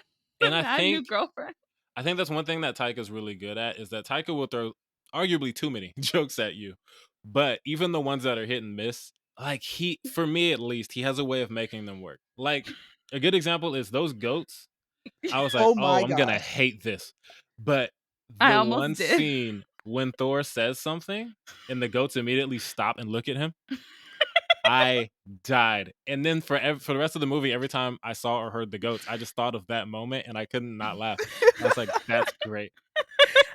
Yeah. Listen, Chris Hemsworth clearly has no plans of leaving Thor anytime soon. Which I And love for us. I love it. I love that for us. It's great. And I do want to say that aside from Thor just being a goof, I found his emotional struggle very relatable, and I really appreciated the character growth that he goes through. As you know, you go through grief when you lose people and you start closing off. I feel like they did a really good job with Thor's storyline in that sense, starting him off as very closed off, and then us watching the journey of him Opening up. opening up and becoming okay with like the more awful feelings and the grief that he's had to go through and that he will Yeah. continue to go through. And I think Yeah. that Jane Foster played a is the key to that storyline. Yeah. She plays a big role in that. Also, the romance montage between them, the little short film that they put in this movie Mhm. of the two of them, yeah, I would have love that. loved just that. I love watching superheroes do mundane things. I would Me love more of too. that. I love that That they showed it at the end too. I love that they filled the gap of, or they told us why, Of their things ended relationship. between them. Yeah. Yeah, and also just like because a lot of people didn't really like Thor and Jane together after the first two movies Mm. because those two movies don't really do a good job with their relationship. I loved them personally. I thought they were great. But this movie really shows you why Thor has been heartbroken over Jane being gone. Why would he count how many days since the last time they've seen Yeah. each other? And Exactly how many days. also like why he would brag about his relationship with Jane in Age of Ultron when he and Mhm. Tony are trying to one up each other about their relationships with their romantic partners. You Yeah. know, like it's so good, and I love that little montage because it's almost like the Up montage where it's just real quick flashes of Oh. a relationship, but Mhm. that it tells you everything you need to know, and it probably has one of my favorite noticeable improv moments, which is Jane and Thor arguing and it culminating in Jane Foster yelling, "There's 2 dishes!" Oh, I love that. I love that line so much. Like, I could I tell she just was improving, but I was just like, "It's hilarious." Oh. It's funny because when you brought up the like superheroes doing the mundane things, it reminds you of something I leaned over and said to Kayla. Do you guys remember those videos that they made? I think after Ragnarok of Yes. Thor, and he had a roommate, it was just like a Yes. random dude. I leaned over to Kayla at some point during this movie, and I said, this movie feels like that video. Like some of the things that they do is like this just feels like almost a side parody of Thor. And like when Valkyrie is showing Jane her stuff and she brings out the The speaker speaker! and she's like is it a hand grenade? And she's like portable speaker and she just starts playing Mary J. Blige Yes! doing the little head bump. I'm like, what is going on? Yo, The karaoke. I just know that So great. Valkyrie's playlist is fire because she played Mary J. Blige and then later on played Sierra. I was just like, "I Right. know her playlist is Yes. When good. Thor I comes just know back and it." like they're on the ship and Goodies is playing, I was Yes. like, I was yo. like, why is Goodies playing? But I love this. Every time Valkyrie plays 2000s R&B, I just want that. I want a Ugh. montage of that. I mean, we could transition to Valkyrie, but like We need to, but yeah. Valkyrie. Also, Valkyrie's like montage, like being the king montage, and how New At the Asgard's Oh, just beginning? like yes, doing the commercials. where she's just like I'm so bored, and then she's like Old Spice. That was great. Oh my gosh. Oh, I wish there were more of Tessa Thompson as Valkyrie in this movie. Like her arc feels so left behind. Like they bring it up at one point. It's a very serious moment, but then like we kind of just drop it. Mm-hmm. yeah. But she's always amazing whenever she's on screen. It was great. Oh my gosh. Yes. And then shout out to whoever put her in a Phantom of the Opera sweatshirt at the beginning of the movie cuz Yes. like yes, thank you, and she's fighting with it, looking dope. It's amazing. And I think that like Hemsworth, Portman, and Thompson are the trio that I didn't know I wanted, but they're the best Mm. Thor trio in my opinion. And I wish that there was Yeah. more of them interacting. Like I love the scene of them in Omnipotent City where she's Yes. talking to Thor and she's like, "Oh, am I sensing some feelings?" And later on in the scene she's like, "Oh, we're on the same team." And he's like, "What team is that?" And she's like, "Team Jane." And she just like walks out of the frame like with this teasing smile. It's hilarious. I also love her Yes. friendship with Jane. I wanted more Yes. of that. That was the connective tissue I also really wanted more of. Was like, Yeah. okay, you guys are really good friends. How did this happen? I could definitely see us getting more content. Like I could see Tyga just making a bunch of shorts of them just hanging out. Oh, I would This love And is I'm the that. sure Marvel there would be series a I market for need. that. Right. Yeah. Literally just like a sitcom. Like it doesn't have to be an epic miniseries. Literally just like a sitcom of them in New Asgard. So I managed to see this movie twice before we did this review, and when I came out the second time, I was like, so like, when am I getting a Valkyrie movie starring Tessa Thompson and Natalie Portman? Like that's Right? really the movie that we need here. Come We on, just need the guys. movie that happened between like when Jane shows up in New Asgard and Thor When shows Thor up in New shows up, Asgard. Yeah, those two, that like time period, that can be a whole movie. what's going on here? Jane What are we learning doing? how to use her powers. Jane's catchphrases are Yes. hilarious and wholesome. Goodness gracious. Ugh. What'd you say? Let's bring the rainbow or something like that? Something like that. He says if he's like, Just like eat my hammer. Oh, I he's like, love what? it. He said, what is she doing? Is that a catchphrase? Oh gosh, we should probably end this very soon, but I have like a few more notes which are like Taika continues Okay. to give some of the best visual sequences in the MCU. First, we had the Can Valkyrie scene in Ragnarok, and this time for me, it's the Shadow Realm battle. I loved it. Oh my gosh, the black and white, and then there That was was the super dope. moment. There's the moment where Jane grabs the hammer and uses the light from the hammer, and then like the color kind of comes back onto her face because she's Yes. lighting up her face in the Shadow Realm. And I was just like, Yeah. oh, this is great. I could watch I that thought that was sequence over and clever. over. Also, Gore's visuals, I love that he was so gaunt that in the Shadow Realm he basically looked like a skull. I Mm. love that take on him. I thought that was really Oh, interesting. I Go could ahead, watch sorry. this. Yeah, no, I would recommend seeing it in IMAX for that sequence and also the sequence in Omnipotent City Oh, because very interesting. I want to talk about the fight sequence in Omnipotent City only because it was clever AF. So because God blood is golden. Oh, the Ichor. Yeah. Yeah, Oh like yeah. because it's golden, they got to be as bloody and ridiculous as possible. And I was like, you Yeah. clever people. The censor boards aren't gonna like be all up in arms over gold goo. And I I just was. thought that was so clever. I was like, Kayla and I were yes. talking about that and how ridiculous the like the MPA is because that scene is extremely bloody. Mhm.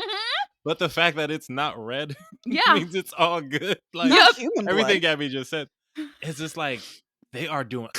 I Like know, blood they splat. I'm were. like, oh, this is really violent. And to be fair, like I was like, oh, that's their blood. Yeah, it looked like This something is out of insane. Deadpool. It did, but it's gold, so it's fine and And it pretty. was but yeah, it was so pretty because like you would see like Valkyrie with like the gold streaks up her arm or on her face, and it just looks Right. like fun little body paint. And I It's was like, so no, that's blood. That's ridiculous. blood. It's blood, guys. Also, it looks like Marvel is finally changing up their color grading because I noticed that Multiverse of Madness looked very different from other MCU movies, but this movie also seems to look a lot less gray than Marvel movies usually do, which I appreciate.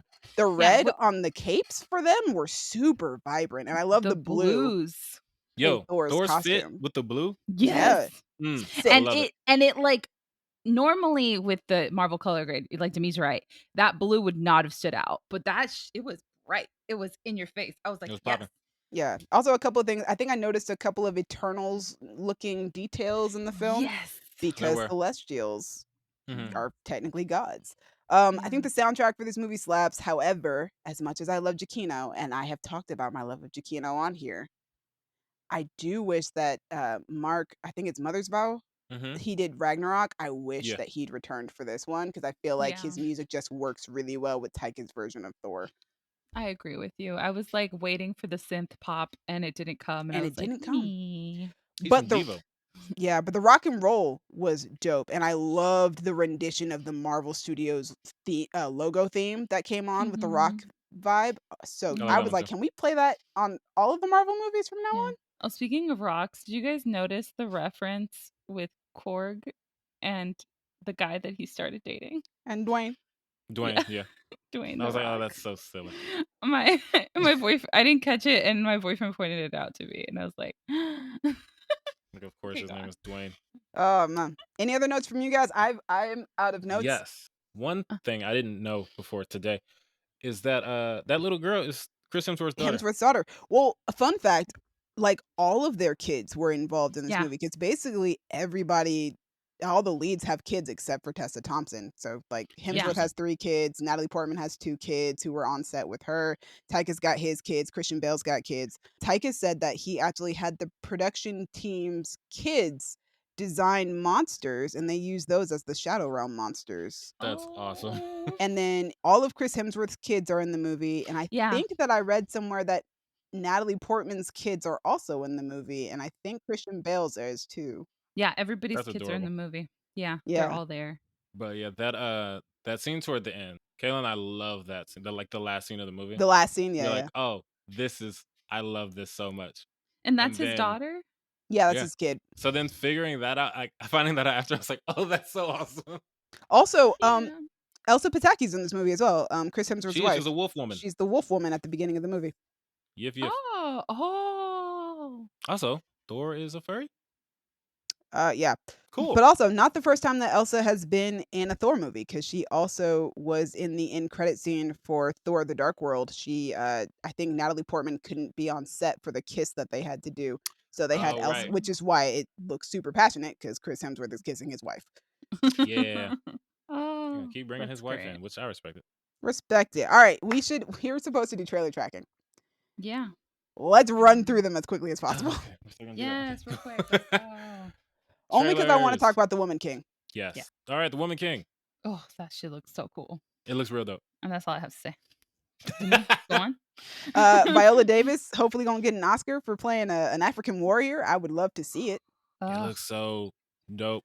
One of the shots, I think one of my favorites is, I think it's Lashana Lynch's character Yeah. when she's doing that square up with the dude and the spear. Oh yeah. And just the way I love it so much is because her energy is so reminiscent of someone who just won a rap battle. Yeah, when she's jumping When up the and down. crowd is cheering, she's jumping up and down. I was like, oh man, I've seen that so many times. After you spit that really fire verse and everybody's cheering, you're like, Ooh. yeah, let's go. Yeah. Super hot fire. Exactly. It felt like super hot fire. John Boyega Mm. is playing the king, which John Boyega, let me know what's up. Like, To He looks- me. he looks so good in this Love trailer, it. bro. He does. Ooh, that little mustache. He looks so. His hair looks Also, great. I can't believe we got through that Thor conversation without y'all We thirsting. we had to focus. We had to I was- focus. We had I was things trying to do. focus on the storyline, but we said it last week. You did say it last week. Natalie Portman looks good. Chris Hemsworth look good, and Tessa Thompson looks good. Yeah. Normally, I'm not a Chris Hemsworth guy, but there was a point at which I looked at him and his bicep was like thicker than his head, and I was like, That man was huge in this movie. That's the biggest that he's ever been. yeah. But anyway, Exactly. Yeah. Continue. Back to the Woman Onward. King. the Woman King. It looks great. I think this It is looks really dope. it is based on the actual kingdom of Dahomey, and Mhm. I believe that these are the warriors that inspired the Dora Milaje. That makes sense because I'm getting very, very Dora Milaje vibes, and I was Yeah. thinking, The oh, Doras. this makes sense. That's probably where they got it from. So I'm excited, and I love Gina Prince Bythewood, who is the director of this movie. If you don't know who she is most well known for she did The Old Guard on Okay. Netflix. I'm gonna like Oh, this. right. Love and Basketball, The Secret Life of Bees. She has range. She has so much Yeah, range. the Beyond the range is there. Lights. Yeah, she's done a lot, and I'm glad that she's starting to get a lot more high profile projects, because this is a director that I've basically grown up watching her movies, because I watched Love and Basketball a lot as a kid. Oh, yep. Same. Also, shout out to What's up? Maria Bello, the actress, because the story is apparently by her according to IMDb. Nice. Who is that? Maria Bello, God, she's a really well-known actress. History of Violence, Coyote I Ugly. love her. She's in so much stuff, dude. Oh my cool. God, she was in that Lights the Out. Jane Austen book club. I love her. That's very on brand for you guys. Oh, speaking of being on brand, the production design and the costumes in this, the period piece of it all. Yes. Oh, And I love that we're seeing a different kind of period piece. We hardly ever get anything like this. yeah, and we were talking about biceps earlier. Viola Davis is looking bulky. Mm-hmm. She got them arms, bro. She looks great. Yeah. They're about to have Amanda Waller just punching people next time she's on screen. Oh, not just punching, spears. You know what? After And all Amanda sword. Waller's gone through over the last 2 years, she should be punching people. Yeah, I'm not talking about, Gabby, I'm not talking about the Woman King. I just mean next time we see Amanda Waller Oh, in a DC thing, she's going to be scrapping. Never mind, I didn't get it. She's like, I'm not sending nobody to fight for me. She's like, I've got this. Oh my goodness. And Amsterdam? Yeah. Before we move on to Oh. Amsterdam, the song choice for the trailer Yes. is super dope. It's My Power by Beyonce and Nisha. and Tierra Whack and a bunch of other people. There's like 8 people on the song. I'm sorry, I don't have time to look everybody up. But Yeah, it's a really good I song. like that song because it's And it's on the from Lion The King Lion album. King. Yeah. Yeah, love it. Love Anyway, it, love it, love Amsterdam. it. Amsterdam. Yes. This is another movie I'm actually really excited about. Yeah. I don't know if I would say I was excited before the trailer. I was interested because I liked the cast of people. And I have liked a couple of David O. Russell's films before, mostly Silver Linings Playbook. Yeah. But this looks really interesting and it looks like it'll be a lot of fun. Also, I think Margot Robbie is one of the most talented people in the world. We just talked about how Christian Bale is amazing. Yeah.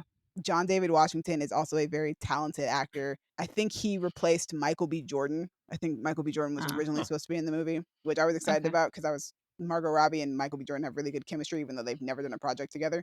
But John, they've done an interview together. But yeah, John David Washington is talented. Anya Taylor-Joy's in it. Robert De Niro's in it. Timothy Olyphant is in it. Zoe Saldana, Rami Malek, Michael Shannon, Andrea Riseborough, Mike Myers. I was not expecting to see Mike Myers in this trailer. Taylor Swift is in the movie. Chris Rock is in the movie. Yeah, Tim O. Russell likes his big stacked casts.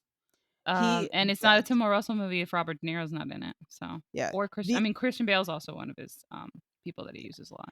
The only thing that I'm concerned about is that David O. Russell has a lot of controversy around him because he does have a sexual assault allegation. Oh no! On his name. He also acts like a crazy person on set. Apparently, he's very hard to work with. Yeah, George Clooney was just not like that, man. He was caught on tape, like basically verbally abusing more than one actress. But there's a very famous clip that he's just he's not the nicest man. So like I'm on the one people hand, still work with him. Yeah, right. Like on the one hand, I'm like, dude, what's up, man? Why are you this person? I don't know if I want to support your movies like that. Margot Robbie's there though. His well, I guess I'll give my thoughts on the trailer before I dive into that. His controversy. Yeah. So I saw the cast and I thought this sounds great. I watched the trailer. It didn't do much for me, but I like the cast and we'll see. But man, I looked at his Wikipedia. His controversy section is pretty deep. Yeah. Before you even get to freaking sexual misconduct, this man has been busy. Mm-hmm. So that's why I was like, I heard about the movie and I was like, but it's David O. Russell, so probably gonna skip it. And then I saw a trailer and I was like, oh no, right? Also, I was like, this suddenly looks feel good. conflict. So no, apparently the report was filed by his 19-year-old transgender niece. Why is he still working? Why are we talking about this? David is redacted. No. We're not watching the movie. Redacted. He gone. Yeah. This movie is made by no one in particular, and we will no longer be acknowledging that person's existence. All right, next trailer. Next trailer. Yes, all right. please. What a way to transition. Clerks 3. Some good, wholesome, clean fun in comparison to that, dude. You guys are gonna have to do this one because I forgot to watch that one. I haven't seen the first two okay. Clerks. I haven't seen the first two Clerks movies, so I don't have really much of an opinion except that I love Rosario Dawson and I love Kevin Smith and Jason Mewes. So all right. I've seen the first two. I have also seen the first two. I love the first one. I really enjoy Rosario Dawson. You know, whenever someone says, "Do we need this movie? Is this movie necessary?" It's all like, "No, we don't need any movies. No movies are necessary." But I really don't need this one. I disagree with you on this one. You need okay. You want this one, not need it. No, I'm not trying. I'm saying like you're disagreeing with me saying that I don't want necessary Clerks 3 as a thing of life. I listened to a podcast with Kevin Smith, and he went through he almost died basically. Yes, he was very, very close to dying. He was basically like, I have been working on Clerks 3 for a long time, and he was like, I might die tonight, so my only regret is that I didn't get to finish it, and so that's why I'm like, I know he's been working on this for a long time. I mean, because he didn't bang this one out. I mean, he didn't bang the second one out either. So there's time between all of them. Waited this long, if he waited this long to get it right, I want to see his work, especially if it's meant to be his sort of magnum opus. It kind of explains the storyline. Feels like the plot is, yeah. Yeah, I just read the synopsis on IMDb. Also, I did not know Sarah Michelle Gellar is apparently in this movie, so I love Sarah Michelle Gellar. Nice. Okay, given that, yeah, we do need this movie. Yeah, that's my only reason, because I'm like, yeah, we don't need the third installment of something that came out 30 years ago. Yeah, if But you would have asked me like what I don't need a third one of, it would have been Clerks. But I think I would have given, had you a know, longer list all before of that Clerks backstory, popped up. there's quite a list. Clerks would be on it, but not anymore. I agree. We need this. Kevin, do your thing. I might check it out. I don't know.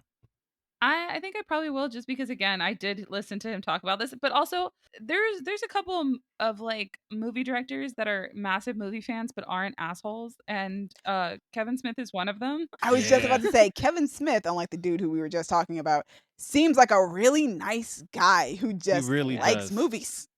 Yeah, he's like obsessed with it. I think him and like Quentin Tarantino have like the same level of knowledge, except Quentin Tarantino is probably not someone I would want to hang out with. But I think I would really enjoy like having conversation with Kevin Smith. So Yeah, he seems like a really enjoyable dude to hang out with. yeah, so I'm like, yeah, I'm down to watch this movie, especially because this, like, he went off kilter for a while. His movies were wild, like Tusk, Yoga Oh, Hosers. Tusk. Like he said, he was lying in bed and he's like, man, this, I can't believe I'm about to die. And Yoga Hosers was the last movie I yeah. made. I listened to that. And he's like, don't get me wrong, I love that movie, but oh god, that's how I ended it. And I'm like, Oh, exactly, no. we need Clerks 3. Oh, I heard he said that on Brett Goldstein's podcast. Was that Brett Goldstein's podcast? I mean, he's probably said it multiple times, but he did say that on there. I've heard him say that on Brett Goldstein. I can't remember if it was that one or if it was Josh Horowitz's podcast, but he went on like a tour anyway. Yeah. But yeah. I really love his version of Masters of the Universe. So, Oh, right. You did. you know, I like Kevin Smith. He's a really cool dude. Oh, maybe that's why Sarah Michelle Gellar is in Clerks 3, because she's in Masters of the Universe as Tila. She's great. Could be. But yeah, turns out we need and want this movie. So shout out to Kevin Smith. Moving on to things that we need and want. Reservation Dogs. It's coming back. Yes, bro. Season 2. I have no idea what this season's even about, but you know, it's Reservation Dogs. Speaking of Taika Waititi, we're back. Oh, look at that. Yeah. Full circle. It looks like the guest stars this season are about to be chef's kiss. I mean, they were do we last got? season, so. Yeah. But this one has the cranberry ocean spray skateboard guy in it. Oh my goodness. Oh, you that's who that. Okay, I remember. Yeah. Okay. He's like, and it looks like he's gonna be like actively in it, and I'm like, yes, this is what I wanted, because I knew he was on set for a while, and I was like, man, he's still on set. I hope he's actually in this show. Like, I Right? hope he's No, he not was just just a there to hang out. cameo and just hanging out. Absolutely just Oh. there to hang out. Oh, dude, I can't wait. I'm so excited about this show. Every Native American actor I love is in it so far. I'm just excited. And it's more Taika. Like, this season looks like it's going to be also sad, but probably Of course. slightly less melancholic though. I'm getting slightly less melancholic vibes from it. Were you? I was getting more melancholic vibes from this trailer. Really? I don't Oh, know. Maybe I'm no. tripping. I'm sure it'll just be the same level. I don't think it's gonna pull in Atlanta. I think it's just gonna be the same level throughout.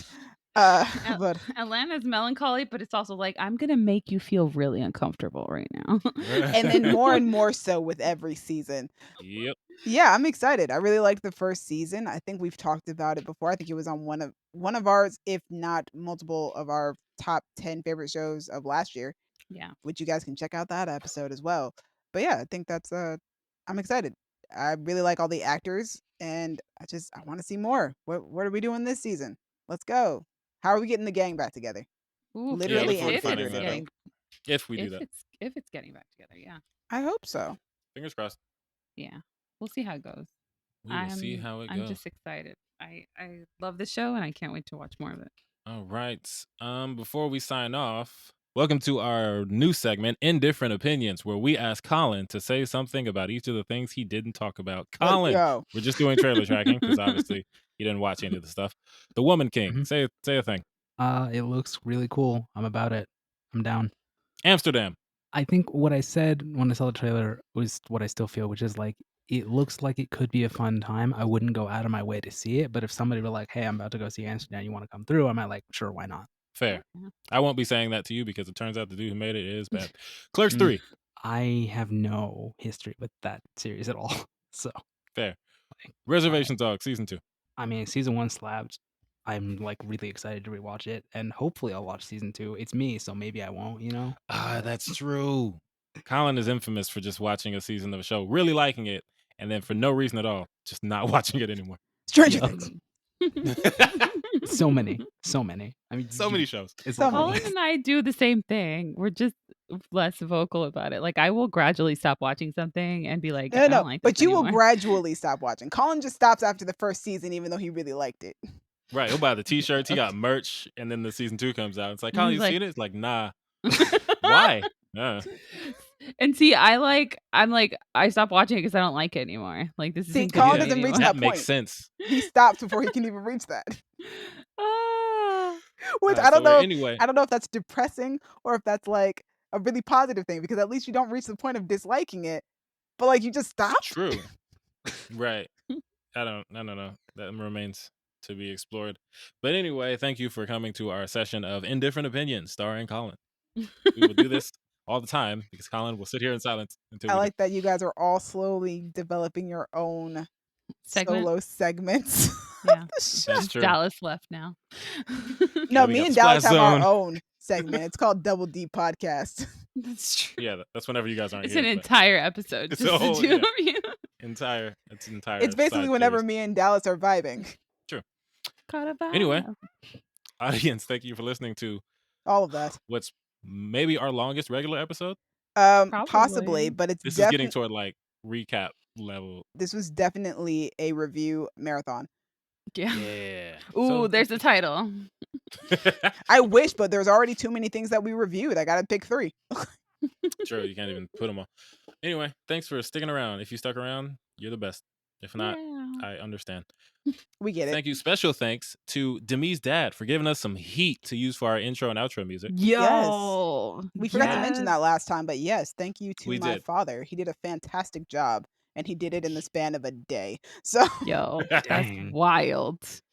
Love You were that just for like, us. could you? And he's like, give me about 5 minutes. See what I could cook up. oh, legitimately, was that's straight basically what fire. he said. He was like, "Yeah, I'll head back in like 10 minutes and work on it." Love it. And he came out with just pure fire. That bass drop. That beat drop. Yes. Okay. Yes. Thank you to Crown Digital, Brandon and Io for putting us on Spotify and Apple Podcasts. Demi, thank you for editing. Thank you for putting us on YouTube. Thank you for watching everything on the list and being the Venn diagram that we're centered around because you're the only one who watched everything on the list today. Yep. Who would have thought that anyone I would do usually that? am whenever there's a bunch Yeah, of stuff she on is. the list. Yeah. She who Yeah, would have you- thought all of us? Who would have thought? Look at us. Yeah, all of us. This is why you Uh, don't necessarily always need me on the show, because at least one of you will have watched it. Yeah. True. Mr. Malcolm's list, that was all you. Gabby Yeah. dropped the ball on that. I tried, I'm just here to but, guide. mm-mm. Yeah. Gabby, thank you for being here for Demi to talk to about Mr. Malcolm's list because that's not Yeah, my we thing. And know, I don't we even think know. Colin knew what she was talking about. Nope. Colin, thank you for vibing with us and attending your own segment of Indifferent Opinions. Because honestly, I probably would have just left, bro. Like, you've been here for an hour and 40 minutes. An hour and 35 of that was just silence on your part. I probably would have At one point, he muted himself, and I was like, "Wow." He's not gonna And say it sounded anything. exactly the same. Anyway, back to you, audience. What do you think of Thor, Love and Thunder? What about the other 4 things that I'm not about to list again? So Let many us know things. in the comments or hit us on Twitter at y'all_different, Instagram and Tumblr at Creative Differences Podcast, or Facebook.com/Creative Differences PC. If you want to talk to me and suggest more, I guess, individual segments that we can come up with, because that's fun, find me on Twitter and or Instagram at a king named Simba. You can find me, Gabby, on the Instagrams at Stegosoria. You can tell me about more shows that I probably won't watch on Twitter at DuckDuckGo. Finish. And you guys can find me on Twitter and Instagram at Dreamy Films. Dreamy is spelled DREEMI. Thanks again for joining us. Join us next time. We will be doing a review of Ms. Marvel. Yeah. It won't be nearly this long. No, I think that's the only thing we have for that. It is absolutely the only thing on that list. Oh boy. Yeah. Get ready for a short episode, guys. No, it won't, because it's a Marvel property. Knowing us. Fair. Anyway, it's been different. Bye. Bye. Okay, I have a question. Yeah. This is just going to be Gabby and Demi, but you know, Is it Colin, Splash you can Zone related or? do what you're doing. Yes, welcome back to the Splash Zone. Here we Question go. for Gabby and Demi: which actor elicited the loudest thirst noise when you were watching Thor: Love and Thunder? From us or from the audience? No, from you. Like Okay. you, and then from Gabby. It's like, oh God. For me, it was Thor. Well, Because I told you I was surprised. I was like, To be Got fair, it, there got it. were no noises elicited. So now I'm just like, who was I thirsting after the most in this movie? Actually, I don't No. I don't elicit a lot of thirst noises. It's not a thing for me. I Fair. internalize and think. Yeah. Actually, it was it's- not Thor. It's probably a Spoiler toss-up. redacted. It's either Natalie Portman or Tessa Thompson. Might be a tie. That makes sense. That's what I However, expected. in for the you. theater in general, both times that I went to go see it, there were cheers when Thor's Yes. butt was exposed. Yes, that was amazing. You know what I didn't mention? The Oh. second time I went to go see it, somebody clapped, or several people clapped when the Nicole Kidman portion popped up before the movie. Oh yes. I was like, when are we gonna get to the point where we're cheering for Nicole Kidman? I'm so glad we're there.